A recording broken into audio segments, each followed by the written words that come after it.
Alright guys, what's going on? Sam Climer here with Lake Pro Tackle. Guys, today's video is going to be over Lake Texoma. I was out there this past weekend on July 9th, and it was a little tough for me. I'm going to be honest. The striper were running, so there's a lot of bait around, but also the smallmouth were running, and it was really hard for me to get them to bite really early on. You know, I had to adjust what I was throwing, so we'll go ahead and get into that now. Alright guys, so like I said, the bait was running like crazy, the fish were moving like crazy, and I just decided to sit down on one single point and just throw a striped king sexy dog, which was actually a little too big for the fish. So as I was watching these striper and smallmouth just bust bait out of the water, I noticed that those bait fish were really small, about 2 inches long. But when the smallmouth and striper did key in on those, I mean, they would chase it down and just bust it completely out of the water. I watched one shad fly at least 4 foot up in the air.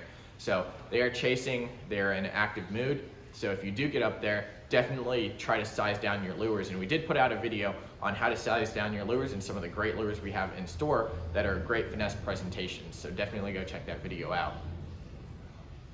So I started off with the main striped king sexy dog. So it's about 4.5 inches long. And I quickly was like, oh shoot, this bait's really small. So I tied on a sexy dog junior and a popper. The two things that needed to happen to get bit was it needed to be moving pretty fast. It needed to be more realistic. You know, the shad in there is not just gonna wait to be eaten. It was moving around and being chased by those fish. So the fish weren't chasing, you know, slow moving bait. They were moving after those faster moving ones, the ones that were more active and lively, because honestly, I don't think that fish like eating dead stuff. So that's just a trait of, you know, predatory fish. They don't really scavenge on dead or dying forage. They don't like going for dead or dying forage. And that one example that I've noticed with feeding Jeff the bass here at Lake Pro is that if there's minnows that just start floating down to the bottom, he completely ignores them. His feeding instincts actually just kind of make it to where he has to go for the fish that are moving around, the little minnows that are moving around.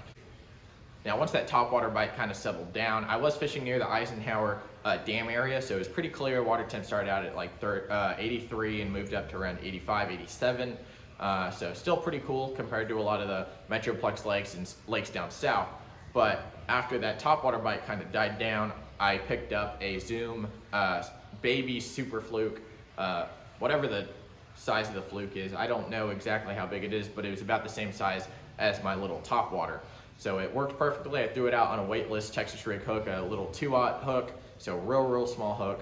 And I just throw it out there weightless and start twitching it in. Faster I twitched it, it seemed like the more bites I would get. So the more it kind of just swim through the water like that on top, you know, I felt like I got more bites on that. And the last bait that I was throwing was a Carolina rig.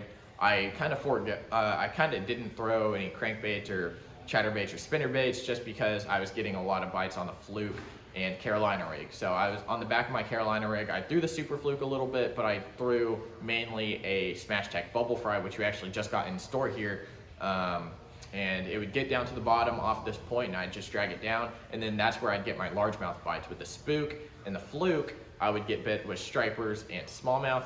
The largemouth were kind of being lazy, just sitting down below them and waiting for that bait to fall down to them. But anyway, guys, we are getting a banner here pretty soon. It's gonna look really cool. Hopefully, y'all enjoy that as opposed to this background here. And we're also gonna be, like I said, revamping the website. So make sure to keep in contact with us. Subscribe here on YouTube, and we'll put out regular updates, and also follow us on Facebook and Instagram, Lake Pro Guides and Tackle. So hopefully you enjoyed today's video, and I'll see you next time. Thanks, guys.